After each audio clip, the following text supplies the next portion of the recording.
хамтдаа зээлдэгчээр саяны бүртгэсэн мэдээллээ хашаалгацгаая.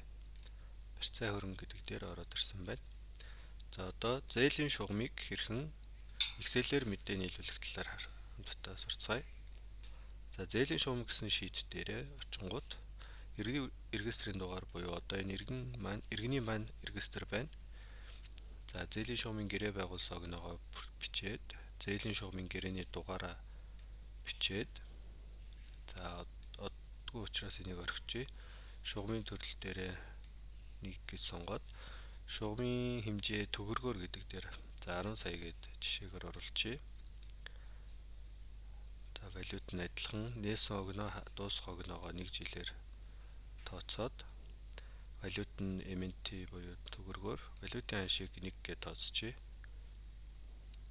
За зориулалтын ангилал зээлийн хүү commitment хүү зээлийн шугамын үлдэгдэл төгрөгөөр за энэ хүн яг энэ зээлийн шугам ашиглаагүй байгаа учраас 10 саяар нь бүртгэжээ.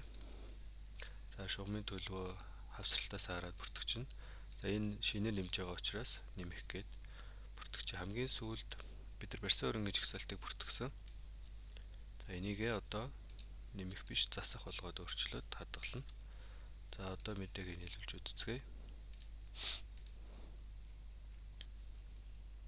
Файл оруулах.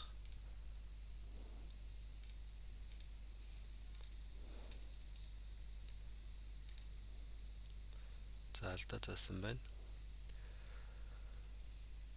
Зээлийн гэрээний дугаар 10-аас 50-ийн хооронд урттай байна гэж.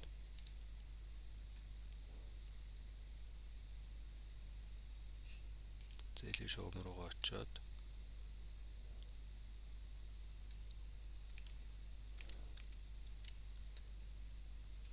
за шугамын гэрээний дугаараа харах юм байна. За энэ байна те. За энэ 6 оронтой гэдэг чинь 4 гэд. За яг 10 оронтой болгоод хадгалаад гаръя.